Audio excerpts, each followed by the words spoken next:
병원에서 수술이나 시술을 받다가 부작용 등으로 의료사고가 의심되는 상황에서 병원 측이 환자나 그 가족에게 저희도 도의적인 책임을 깊이 느끼고 있습니다. 긴 소송으로 서로 피곤해지기보다는 저희가 치료비에 더해 위로금조로 얼마를 지급할 테니 합의로 마무리하고 싶습니다. 라고 제안하는 경우가 있습니다.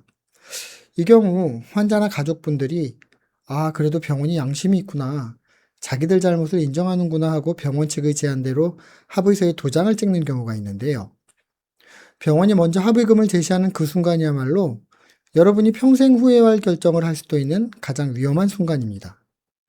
오늘 영상에서는 의료사고가 발생했을 때 병원에서 합의를 제안하거나 환자 측에 얼마를 원하시냐고 물어봤을 때 환자나 보호자가 절대 해서는 안 되는 결정적 실수 3가지와 병원에서 합의 제안을 받았을 때의 실전 대처법을 아주 명쾌하게 정리해 드리겠습니다. 먼저 이 부분부터 정확하게 말씀드리겠습니다. 병원이 먼저 합의를 제안했다고 해서 곧바로 병원이 의료과실을 인정했다는 의미는 아닙니다. 병원 입장에서도 분쟁이 장기화되는 것을 막거나 환자와의 갈등을 조기에 해결하기 위해 합의를 제안할 수 있습니다. 따라서 병원이 먼저 합의금을 제시했다는 이유만으로 병원이 잘못을 인정했으니까 내가 받을 돈이 이 정도 되는구나 라고 생각해서는 안 됩니다. 반대로 병원에서 이건 수술 후 발생할 수 있는 부작용입니다. 의료진에게 잘못이 없습니다. 라고 설명했다고 해서 그 말을 그대로 받아들여서도 안 됩니다. 의료사고에서는 결과가 나빠졌다는 사실만으로 의료과실이 인정되는 것도 아니고 병원이 과실이 아니라고 설명했다고 해서 과실이 없는 것도 아닙니다. 당시 환자의 상태가 어땠는지, 의료진이 어떤 판단을 했는지, 어떤 검사와 처치를 했는지, 적절한 조치를 했는지, 설명 의무를 제대로 이행했는지 등을 진료기록과 의료자료를 통해 종합적으로 확인해야 합니다. 그래서 저는 의료사고 상담을 할 때 얼마를 받을 수 있느냐보다 먼저 무슨 일이 있었느냐를 확인하라고 말씀드립니다. 첫 번째, 증거 확보 전에 합의하지 마세요. 의료사고가 발생했을 때 가장 먼저 해야 할 일은 합의금 협상이 아니라 증거 확보입니다. 왜냐하면 합의금이 적정한지 판단하려면 먼저 의료사고가 어떻게 발생했는지를 알아야 하기 때문입니다. 우선 진료기록부를 확보해야 합니다. 진료기록부뿐만 아니라 간호기록, 수술기록, 마취기록, 경과기록, 검사 결과, 영상검사자료, 투약과 처치에 관한 기록 등 사건과 관련된 자료를 가능한 한 빠짐없이 확인하는 것이 좋습니다. 현행 의료법상 환자는 본인에 관한 진료 기록에 대해 열람이나 사본 발급을 내용 확인을 요청할 수 있습니다. 그런데 여기서 한 가지 더 중요한 것이 있습니다. 바로 CCTV입니다. 특히 수술실이나 회복실, 병동 등 사건과 관련된 CCTV가 존재한다면 해당 영상이 언제까지 보관되는지 확인하고 필요한 경우 삭제되지 않도록 보존을 요청해 두는 것이 중요합니다. 단순히 CCTV 있으면 보존해 주세요 라고 구두로 이야기하는 것보다는 몇 월 며칠 몇 시부터 몇 시까지 어떤 장소에서 촬영된 CCTV 영상이 사건 확인에 필요하므로 보존해 주시기 바랍니다. 이런 식으로 가능한 한 날짜와 시간, 장소를 구체적으로 특정해서 기록이 남는 방식으로 요청하는 것이 좋습니다.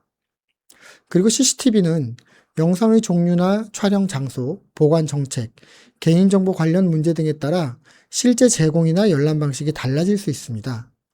따라서 환자니까 CCTV 원본을 무조건 받을 수 있다라고 단순하게 생각해서도 안 됩니다. 중요한 것은 필요한 영상이 삭제되지 않도록 신속하게 보존 요청을 하는 것입니다. 그리고 병원과 합의 이야기를 나누는 과정에서 병원과 이런 말을 했다, 담당자가 이런 약속을 했다라는 상황이 발생한다면 그 내용도 기록으로 남겨두는 것이 좋습니다.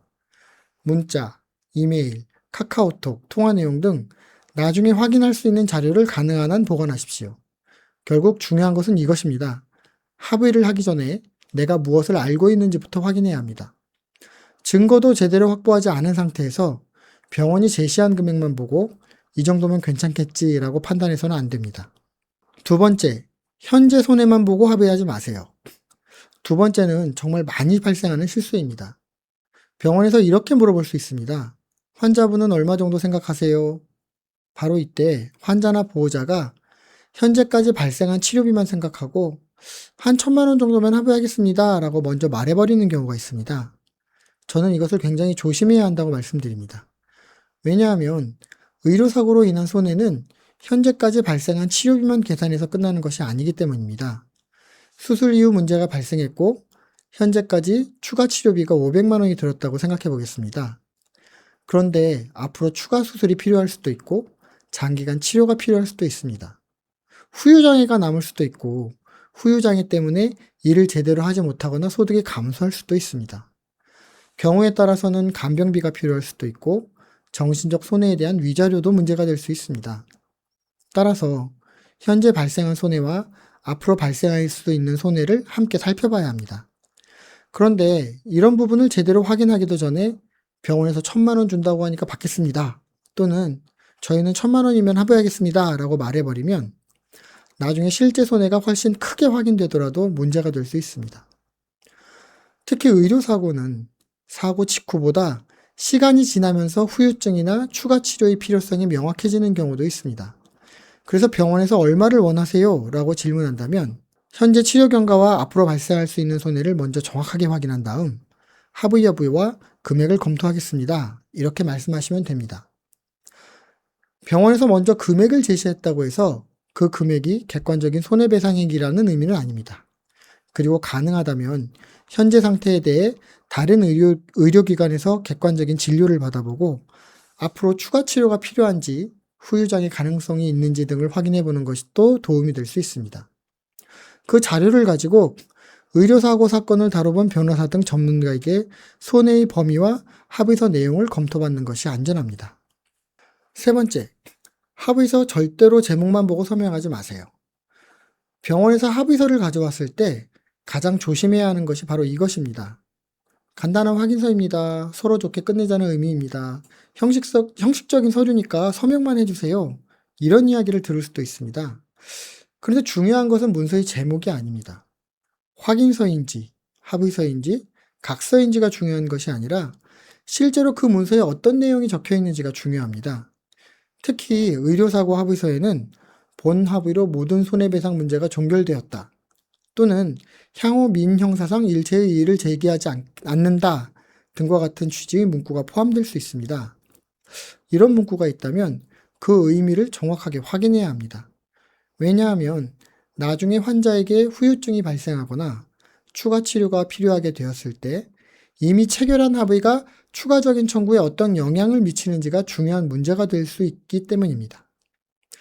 물론 합의의 효력은 문구 하나만 가지고 모든 사건에서 똑같이 판단할 수 있는 것은 아닙니다. 구체적인 합의 내용과 사건의 경위, 합의 당시 당사자가 어떤 내용을 알고 있었는지, 어떤 손해를 대상으로 합의했는지 등에 따라 달라질 수 있습니다. 그렇기 때문에 더욱더 서명하기 전에 내용을 확인해야 하는 것입니다. 그리고 병원 담당자가 나중에 치료비는 계속 지원해드리겠습니다. 추가로 필요한 부분은 병원에서 알아서 챙겨드리겠습니다. 라고 이야기했다고 하더라도 그 약속이 합의서에 구체적으로 기재되어 있는지 확인해야 합니다. 구두로 한 약속은 나중에 병원 측이 부인하는 경우에는 인정받을 수 없습니다. 따라서 금액, 지급 시기, 향후 치료비와 관련된 내용 등 중요한 약속은 가능한 한 문서에 구체적으로 남겨두는 것이 좋습니다. 그리고 합의서에 서명하기 전에 합의서 사본이나 초안을 먼저 받아서 충분히 검토하십시오. 이해되지 않는 문구가 있다면 그 상태로 서명하지 마시고 전문가에게 확인받는 것이 좋습니다. 병원에서 합의를 제안했을 때 확인하셔야 할 내용을 간단하게 정리해 보겠습니다. 첫째, 진료기록부를 가능한 한 빠짐없이 확보하고 CCTV가 있다면 보존 요청을 신속하게 하세요. 진료기록부뿐만 아니라 간호기록, 수술기록, 마취기록, 검사자료 등 사건과 관련된 자료를 확인하고 CCTV의 경우에는 사건과 관련된 날짜, 시간, 장소를 특정해서 기록이 남는 방법으로 요청하셔야 합니다. 둘째, 병원에서 먼저 제시한 합의금에 대해 바로 대답하지 마시고 현재 치료 경과와 향후 손해를 먼저 확인하세요. 필요하다면 다른 병원에서의 객관적인 진단을 받거나 의료 전문 변호사 등에게 자문을 받으셔야 합니다. 셋째, 병원과 주고받은 대화는 기록으로 남겨두세요. 문자, 이메일, 카카오톡 등 자료를 보관하고 통화와 관련해서도 적법한 범위에서 증거를 남겨두는 것이 좋습니다. 넷째, 합의서에 서명하기 전에 반드시 내용을 확인하세요. 특히 향후 손해나 추가 치료와 관련된 부분, 그리고 합의의 범위를 제한하는 문구가 있는지 꼼꼼하게 살펴보셔야 합니다.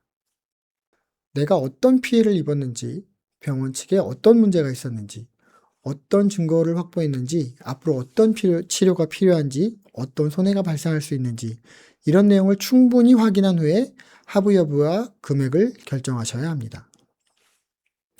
그리고 병원에서 오늘 안에 결정하셔야 합니다.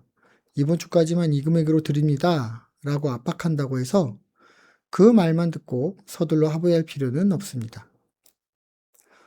물론 의료사고 손해배상 청구권에도 소멸시효가 있기 때문에 무작정 미뤄도 된다는 뜻은 아닙니다. 일반적인 불법행위 손해배상 청구권은 민법상 손해와 가해자를 안 날로부터 3년, 불법행위를 한 날로부터 10년이라는 기간이 문제될 수 있습니다. 다만 이것을 10년 동안 아무것도 안 해도 된다는 의미로 이해하시면 절대 안 됩니다. 사건의 유형과 구체적인 사실관계에 따라 법적 쟁점과 기간 계산이 달라질 수 있기 때문에 의료사고가 의심된다면 가능한 한 빨리 관련 자료를 확보하고 전문가에게 상담받는 것이 좋습니다. 오늘 말씀드린 내용을 한 문장으로 정리하겠습니다. 의료사고에서 가장 위험한 것은 합의금이 적은 것이 아니라 손해가 얼마나 되는지도 모르는 상태에서 합의가 끝나버리는 것입니다. 병원이 먼저 합의금을 제시했다고 해서 무조건 나쁜 것은 아닙니다. 환자가 합의를 하면 안 된다는 뜻도 아닙니다. 다만 증거를 확보하고 현재 상태와 향후 손해를 확인하고 합의서 내용을 충분히 검토한 다음 합의 여부를 결정해야 합니다. 제가 오늘 말씀드리는 것은 의료사고가 발생하면 절대로 합의하지 말라는 뜻이 아닙니다. 오히려 사건에 따라서는 적절한 시점에 합의를 통해 분쟁을 빠르게 끝내는 것이 환자에게 더 유리한 경우도 있습니다. 중요한 것은 합의의 시점과 조건입니다. 의료사고가 발생했다면 얼마를 받을 수 있을까라는 질문보다 먼저 무슨 일이 있었는가, 어떤 증거가 있는가, 앞으로 어떤 손해가 발생할 수 있는가 이 세 가지부터 확인하시기 바랍니다. 혹시 지금 병원에서 합의서를 받으셨거나 합의금 제한을 받아서 고민하고 계시다면 서명부터 하지 마시고 합의서와 진료 기록 등 현재 확보하고 있는 자료를 먼저 꼼꼼하게 확인해 보시기 바랍니다. 필요하시다면 영상 아래 고정 댓글에 안내된 상담 방법을 통해 현재 상황을 구체적으로 검토해 보시기 바랍니다. 오늘 영상이 도움이 되셨다면 구독과 좋아요도 부탁드립니다. 지금까지 여러분이 든든한 법률 파트너 17억 변호사 TV의 김상용 변호사였습니다. 감사합니다.